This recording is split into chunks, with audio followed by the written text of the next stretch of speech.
Greetings from Revealing the Hidden. Last two sessions, we are continuing the same topic, that is correcting others. And today, we are going to take another important aspect of correcting others, that being the victims of corrections. So, how to handle, because anyone can correct us. Maybe at home we can be corrected, school we can be corrected, workplace we can be corrected, or in relationship we can be corrected. And if it's good correction, we need to take it. But how to handle? Because when so many people correct us, we feel underestimated about ourselves. So how to go about with it? Yes, that's it. Like you said, we need to understand what is good criticism and what is bad criticism. So you need to know that as a person, somebody is criticizing you for your good, and you need to take that in a positive way, and you need to use that to build yourself up. Right. Bad criticism, on the other hand, would be I would say bad criticism. You need to learn how to put it aside and not let it affect you emotionally, because there are people who will probably criticize you for absolutely no reason. You need to understand that probably where they are coming from, what is making them behave that way. Put yourself in their shoes, and they could be coming from broken homes, people who are criticizing them every day, and they need to vent. Right. And they find you as someone who they can come and vent out to, and you're the sponge that you soak up everything. So you need to, as a person, you need to make yourself mentally strong, and probably not. It's not easy to say, but when you know you're being criticized for no reason at all, you need to take that with a pinch of salt and just learn how to ignore and not let that affect you. So yeah. This is some of the ways we can manage. Yeah, absolutely. To add on to it, I've seen that when authority is screaming or correcting, usually the correcting is what? Added by the pinch of salt, how you said, added by screaming or the loud voice, the victims become silent. And in silence, they take it up, and outside the room, they just blast it out, or they just vent it. This is what we can see in almost all offices, or maybe at home also. Kids cannot take what the parents are telling, because the frustration is too much on them that they really don't know how to control themselves. They go out of the house, they just ventilate, maybe different ways, by taking drugs or smoking or going for a movie or doing something like that. So I would say we need to learn how to protect ourselves from this kind of being victims from the corrections, because obviously there is authority, set authority, we cannot cross the authority, we cannot break the authority. So I would say silence will not work all the time. We can communicate.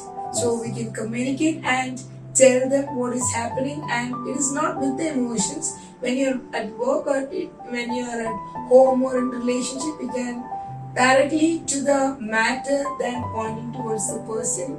Then what we can do is we can channelize. If you feel that in a crowd you are being insulted, we can request them, let's have this talk at another instance or in another room. Yes, so that I won't be embarrassed. I feel embarrassed when you're speaking like this. So this way we can manage. And another way is, don't give a back answer immediately.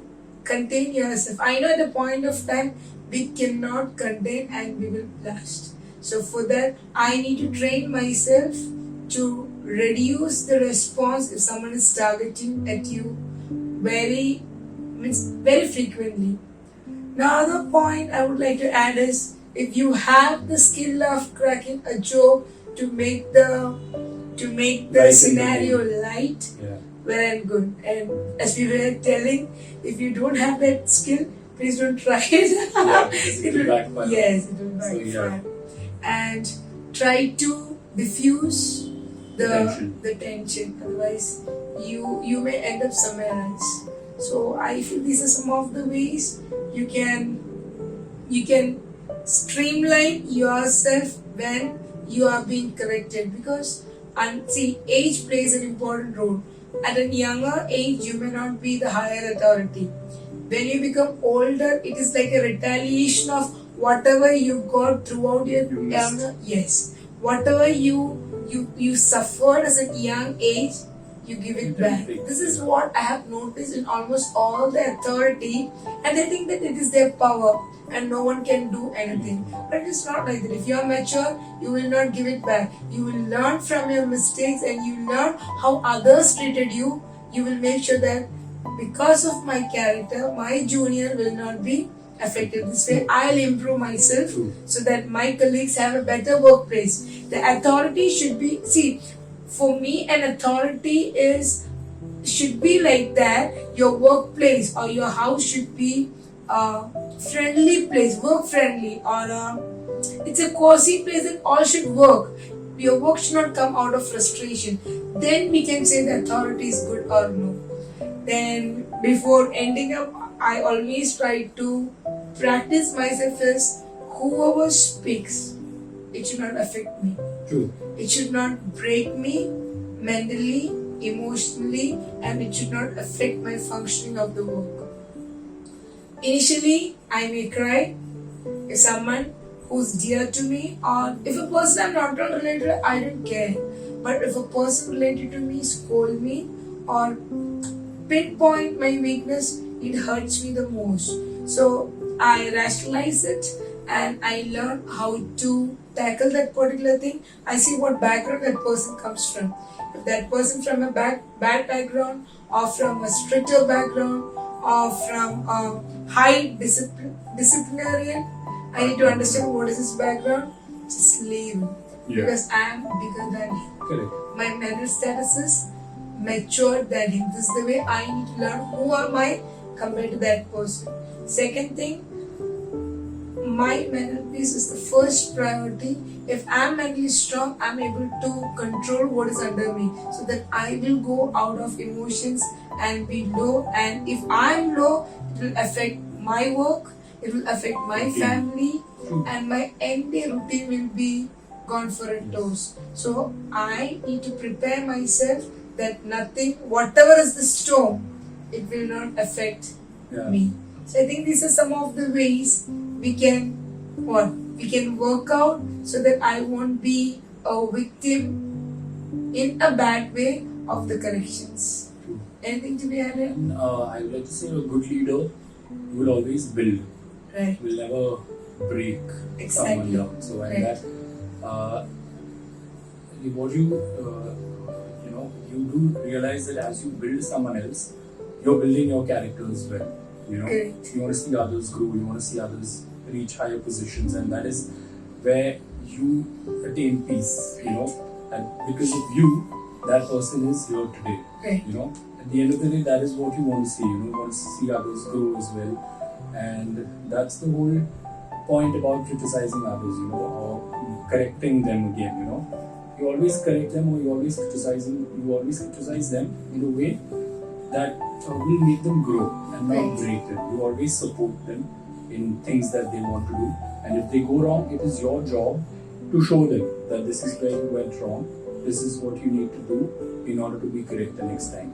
So that is what I would like to add. Let's wind up this particular session. I think we spoke very much in this topic because we are victims of corrections in and out from our childhood.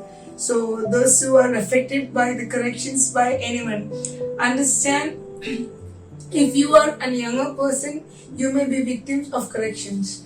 But understand the shoes what you are walking, and if others are harsh to you, when you become an authority, don't be harsh. Learn what is the pain or the hurt, how much it hurt you, that you're going to cause hurt in others, so that I can rectify. So whatever hurts or pains you are affected because of the corrections of others should build you so that you will be a blessing to others rather than making a distraction to Correct. anyone else. This is applicable even in house sitting, because parenthood is something that people think that it's their authority, but they're not understanding how much they are destroying their children and how much they are increase the distance between the child and the family, so that he or she is more attached to the friends where he can ventilate, because a fear is created with the authority because of this continuous correction should be done. Even Bible says correction should be done, but in a loving manner, not in a threatening manner. True. So I think we can. You want to add up anything to this? Yeah, I think parents need to keep in mind that when criticizing, you need to be careful. Not criticize your child to a point where they start suffering from low self-esteem and Right. they find other channels to ventilate. They could probably go outside and do things that you wouldn't want your child to be doing. So you need to be very careful when you criticize them. Criticize them in a loving way. Make sure that they get something out of it. Not tell them that you're wrong all the time, because we are humans and yes, we do tend to make mistakes, but don't keep putting your kid down saying that you're wrong, I know better, you're wrong. It's okay, everyone makes mistakes and that's how you grow. So yeah, that's one thing that I'd like to Give a chance next time. do. Yeah, give chances. So that is the better option we can give, not only at home, even in work setting. Yep. So I think, thank you Nelson for having a good time with you, and the discussion has gone to a different extent. And thank you for listening and watching, and hope these sessions are beneficial for you. Till we meet next week with another interesting topic, stay happy, and we are saying bye-bye. Thank you.